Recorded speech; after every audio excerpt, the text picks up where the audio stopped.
sound wave.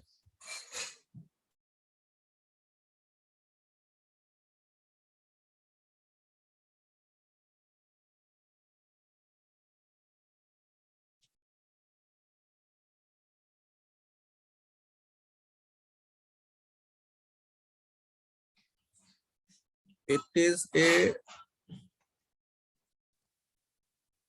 disturbance in medium or air which moves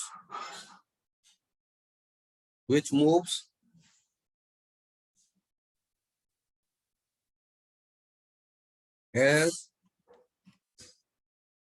alternate compression and rarefaction. Compression and rarefaction.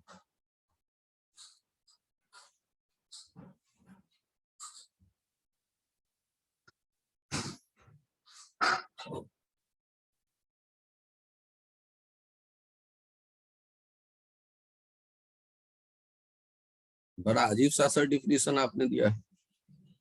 It is a disturbance in medium or air which moves as alternate compression and rarefaction. यदि हम बोलेंगे तो ये तो 3 dimension में disturbance जाएगा. 1 dimension तो समझ में आता नहीं है, तो 3 डायमेंशन क्या खाक समझ में आएगा. तो सर आप क्या करोगे, नहीं समझाओगे? जरूर समझाऊंगा.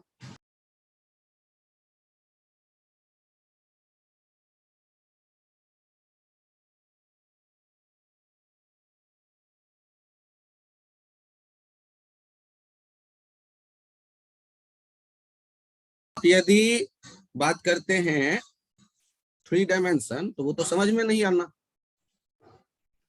तो साउंड के लिए क्या जरूरी है कि हम मुंह से बोलें तभी? ग्लास पटक दो घर में, उससे भी साउंड जनरेट होगा. पिटाई होगी, उससे भी साउंड जनरेट होगा बाद में. साउंड के लिए, साउंड सोर्स के लिए किसी स्पीकर को खरीद के लाना कोई जरूरी नहीं. एक लकड़ी का टुकड़ा लो, हवा में बहुत जोर से घुमाओ तो उसके भी साउंड की आवाज आप सुन सकते हो. लेकिन चूंकि साउंड 3 डायमेंशन में जाएगा तो उसके इक्वेशन आपके पल्ले नहीं पड़ेगा. तो मैंने कुछ और अच्छी व्यवस्था की.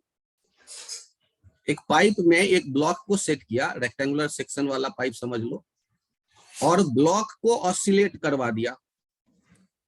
तो सोचो यदि ब्लॉक को मैं ऑसिलेट करवा दूं, लिख देता हूं x equals to a sin omega t.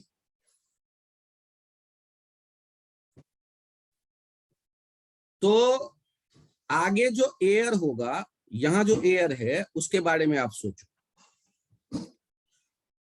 तो एयर के, आप यदि इस एयर के मॉलिक्यूलों का ऑसिलेशन एनालाइज करोगे और यहां अपना कान रखो, तो क्या लगता है, क्या यहां एक साउंड पहुंचते देखोगे? ब्लॉक के ऑसिलेशन से, पाइप से होके जो एयर को वो ऑसिलेट करेगा, उसका एक साउंड. तो यहां क्या होगा कि कुछ जगहों पे एयर का कंप्रेशन दिखेगा और कहीं पे एयर का डेंसिटी कम दिखेगा. कहीं पे एयर का डेंसिटी ज्यादा दिखेगा और कहीं पे एयर का डेंसिटी कम दिखेगा. कहीं पे एयर का डेंसिटी ज्यादा दिखेगा, जहां ज्यादा हो गया कहीं कम दिखेगा. तो ऐसा यहाँ प्रोपगेशन होता दिख रहा होता है. तो जहां पर ज्यादा है वो कंप्रेस्ड, जहां rarefaction compression, rarefaction compression, ऐसे ये चल रहा होता है. रेयर फ्रैक्शन कंप्रेशन, ऐसे कुछ देखते हैं. कंप्रेशन, रेयर फ्रैक्शन ये अल्टरनेट एयर में मौजूद है और ये ब्लॉक के ऑसिलेशन से हम उन्हें सुन पा रहे हैं. और कहानी वैसा ही देखो कि साउंड जो जाता होगा उसकी वेलोसिटी भी, आप यदि किसी एक मॉलिक्यूल को चुनते हो जिसका पोजीशन कह देते हो x, ये x0 से आगे चले आए x, और यहां मॉलिक्यूल के डिस्प्लेसमेंट की बात करते हैं, तो यहां मॉलिक्यूल का डिस्प्लेसमेंट कैसे लिखेंगे, a sin omega t minus x y भी। अरे सर ये तो आपने ये सोचा था कि यहां से यहां आने में टाइम लगेगा t एक्स वाई भी, तो जो एट t0 पे यहां रहा होगा x equals to a sin omega t minus x y भी, वही चला आएगा कुछ देर में यहां पर एट t, और s equals to a sin omega t minus x y भी। तो हाँ यार वही वाला आइडिया यहाँ यूज कर लिए। और सर एस क्यों कहते हो, एक्स ही कह देते भाई, एक्स पोजीशन के लिए भी यूज करोगे और एक्स डिस्प्लेसमेंट के लिए भी, तो कुछ देर बाद खुद रोने लगोगे क्योंकि कंफ्यूज हो जाओगे क्या है। तो डिस्प्लेसमेंट के लिए एस सिंबल ले लिया, और ए एरिया के लिए जनरली यूज कर देते हैं, तो एस का मैक्सिमम वैल्यू एस नॉट कह करके आप काम चलाते हैं, और ओमेगा वाई भी को के कह देते हैं। तो ये इक्वेशन आ गया आपके सामने एक, और इसे कहोगे साउंड वेव का डिस्प्लेसमेंट इक्वेशन। क्या नाम देंगे,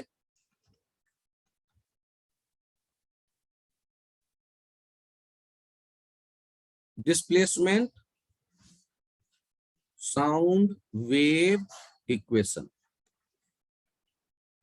क्या निकल करके चला आया, s equals to s naught sine omega t minus k x. और s क्यों यूज किया, क्योंकि डिस्प्लेसमेंट पार्टिकल का जो था वो उसी डायरेक्शन में था जिधर वेव जा रही थी। पोजीशन हमने ले लिया x, और डिस्प्लेसमेंट भी x कहेंगे तो कंफ्यूजन हो जाएगा, तो उस जनरल पार्टिकल का डिस्प्लेसमेंट s लिख रहे हैं, और यहाँ ये पॉइंट एक इंसर्ट कर देते हैं एक स्टार मार्क देके, sound wave is longitudinal wave. क्यों, क्योंकि ऑसिलेशन कैसा दिख रहा है, जिधर पार्टिकल में डिस्टरबेंस जा रहा है उसी के पैरेलल पार्टिकल ऑसिलेट कर रहा है, तो sound wave is longitudinal wave. और पार्टिकल ही नहीं होगा तो जाएगा क्या, ऑसिलेट ही क्या करेगा, तो इसलिए मैकेनिकल भी, longitudinal mechanical wave, longitudinal mechanical wave.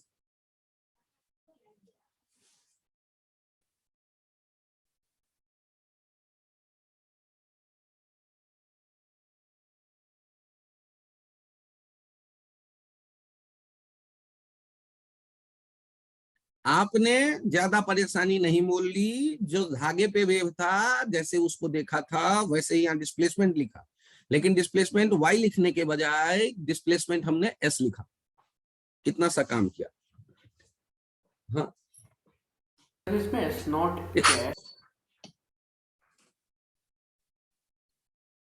फिर से बोलिए। सर इसमें s नॉट क्या है, डिस्प्लेसमेंट साउंड वेव इक्वेशन। अच्छा तुम ये बताओ, y बराबर a sin ओमेगा t में a क्या होता था, मैक्सिमम डिस्प्लेसमेंट, s बराबर s not sin omega t में s नॉट क्या होगा, मैक्सिमम डिस्प्लेसमेंट या डिस्प्लेसमेंट एम्पलीट्यूड कह सकते हैं, s नॉट है displacement amplitude, displacement amplitude.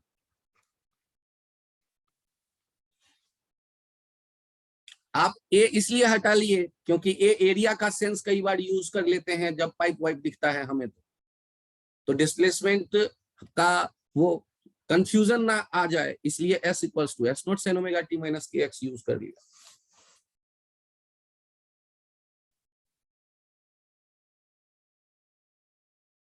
Page मैं चेंज करूं,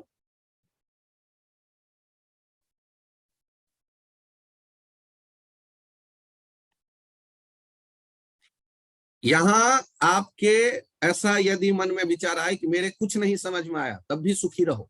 क्यों, क्योंकि बिना समझे आपको y equals to s omega t minus k x याद है, वही मान लो वेव का इक्वेशन, s बराबर s naught sine omega t minus k x. Sir मेरे आगे कहीं कोई दिक्कत, कोई दिक्कत कभी नहीं। तो सर फिर समझाने की कोशिश, किसी के समझ में आ गया तो ज्यादा इंटेलिजेंट है, आ गया, उससे भी दुखी होने की बात नहीं। आईआईटी में केवल एक ही सीट नहीं है, बहुत सीट है। और समझ में आ जाए तो सुखी हो जाओ, क्योंकि बहुत सीट होने के बावजूद केवल 40 बच्चे एक जैसे एक साथ कंप्यूटर साइंस आईआईटी बॉम्बे में या आईआईटी दिल्ली में ले सकते हैं।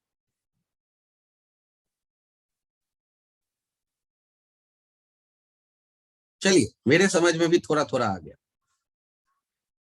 अब एक इक्वेशन लिखेंगे जो आप में से कुछ बच्चों के समझ में आएगा और अधिकतर के नहीं आएगा। फाइनल रिजल्ट जिसको डब्बे में मैं डालूंगा उनको याद रखिएगा।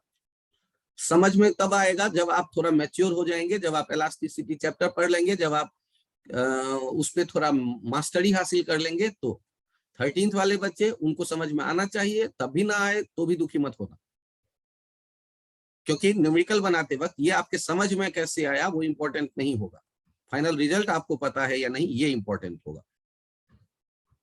मैं लिख रहा हूं अगला, pressure wave equation of sound wave.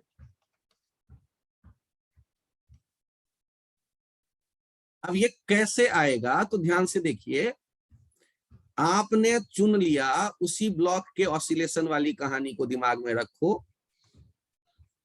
और ध्यान देना वो ब्लॉक का जो ऑसिलेशन का फ्रीक्वेंसी होता है, ये t = 2π√m/k और 1/t एक फ्रीक्वेंसी, वही साउंड वेव का उस पाइप में फ्रीक्वेंसी होगा। फ्रीक्वेंसी हमेशा सोर्स पे डिपेंड करता है। अब यहां x पोजीशन पर आ गए और यहां दूसरा टुकड़ा चुन लिया है x + ΔX।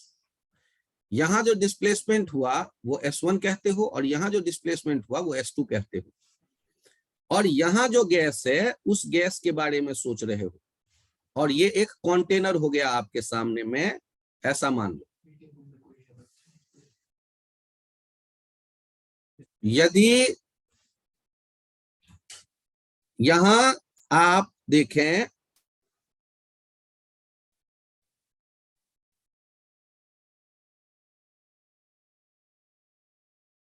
ये सिस्टम, तो हुक्स लॉ उस पे अप्लाई करते हैं।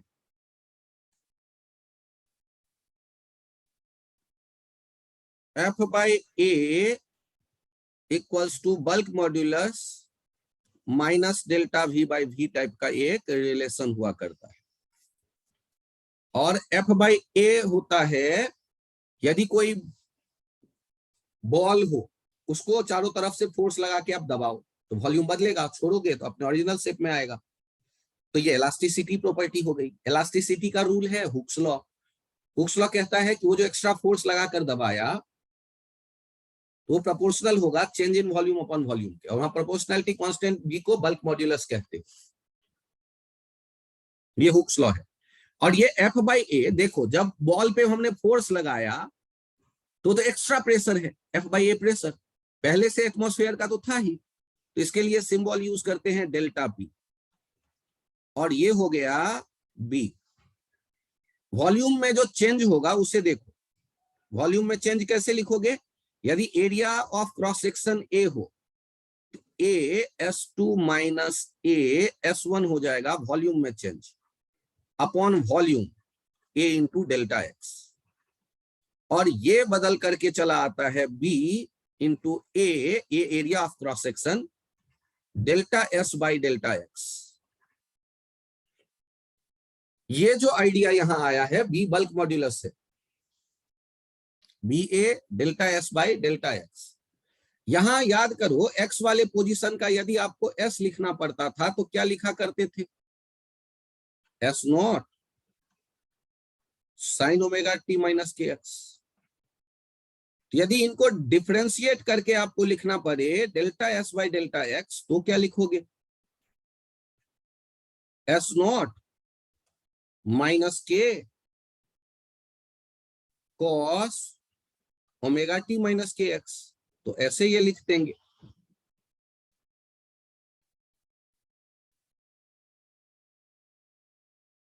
यहाँ पे एरिया भी कैंसिल हो जाएगा ना। आप मुझे ये बताइए, यदि कंटेनर का दोनों दीवार जो हो लेफ्ट और राइट वाला मूवेबल हो, यदि दोनों एक जैसा डिस्प्लेस कर जाएगा तो क्या कंटेनर में रखे गैस का वॉल्यूम बदला, नो सर। तो कंटेनर में रखे गैस का वॉल्यूम बदलेगा, कैसे पता चला?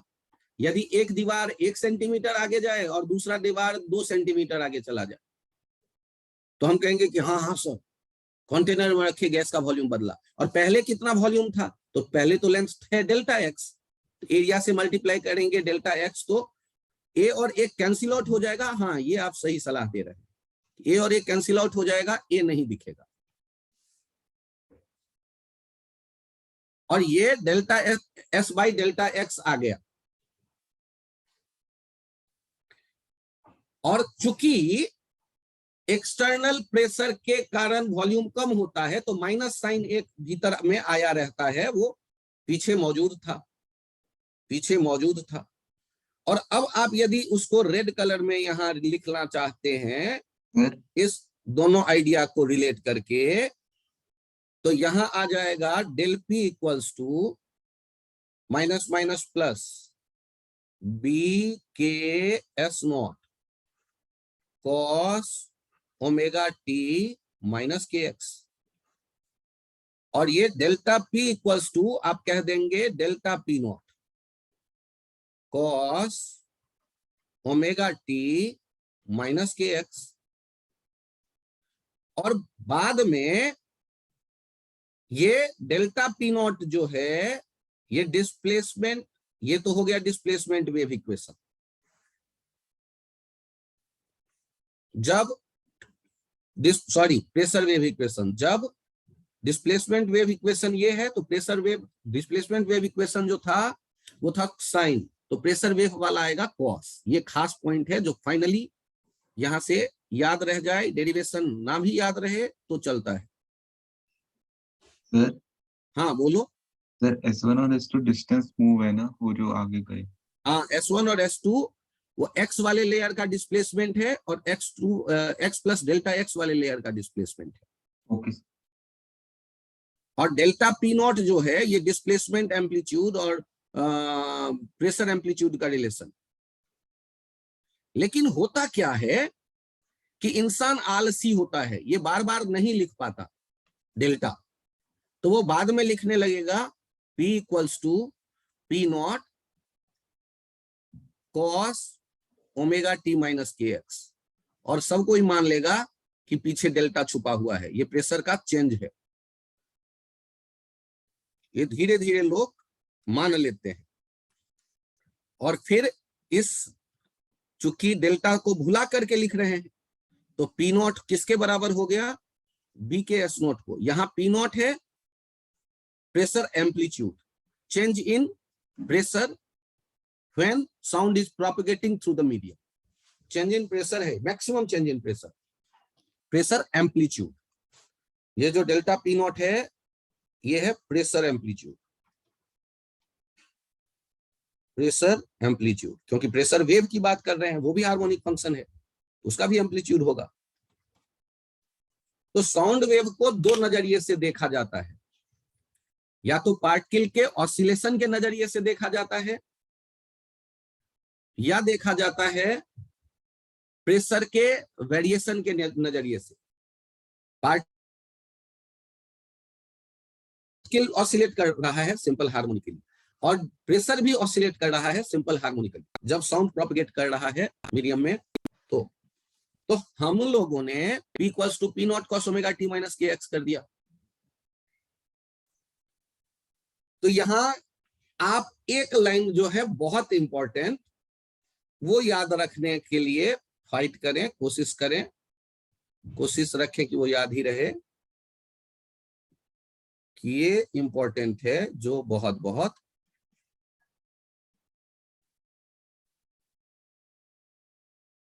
कि sir when S equals to S naught sin omega t minus kx, then P equals to P naught cos omega t minus kx। और यहां क्या कह देते हैं? Pressure wave is pi by 2 ahead in phase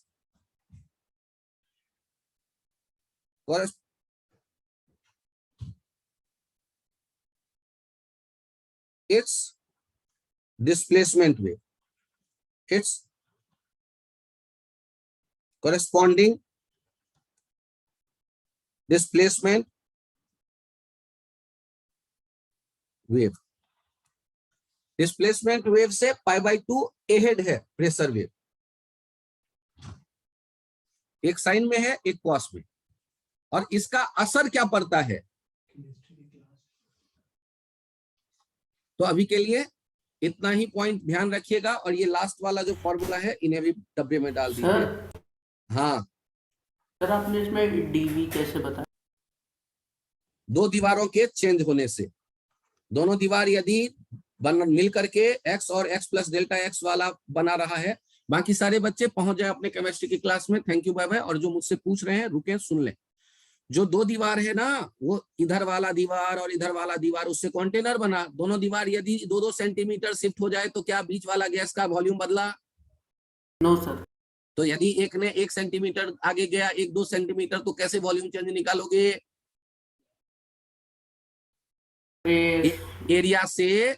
area से displacement multiply करके निकालेंगे। तो A इंटू S1 और A इंटू S2 का डिफरेंस ले लोगे, उसी से आ जाएगा वॉल्यूम चेंज।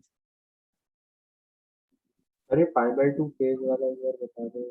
फिर से बोलो। सर π/2 फेज अरे वाला। बालक, साइन और कॉस में कितने का फेज डिफरेंस होता है बालक? साइन नहीं थीटा सर, और कॉस मतलब थीटा में। सर वो पता है सर, वो जस्टिफाई क्या है, मतलब कि वो प्रेशर भी तो राइट में ही जा रहा है, मतलब कंप्रेशन में वेव फ्रैक्शन जो हो रही है। तो इससे निष्कर्ष ये नहीं निकालते हैं, दो अलग अलग चीजें हैं। इसमें ये निष्कर्ष निकालते हैं the points which is node for displacement will be antinode for pressure। इससे ये निष्कर्ष निकालते हैं। Okay sir. यहाँ अपोजिट का ये सेंस नहीं, π/2 का ये, जहां π/2 होगा तो जहां साइन का वैल्यू 1 होगा वहां कॉस का 0। यस। तो उससे ये निष्कर्ष निकालते हैं। क्या निष्कर्ष निकालते हैं? The points which is node for displacement will be antinode for pressure। इससे ये निष्कर्ष निकालते हैं। Thank you. यहीं से कहानी अगले टर्न पे आगे कंटिन्यू करेंगे। Thank you sir. Thank you sir. Welcome.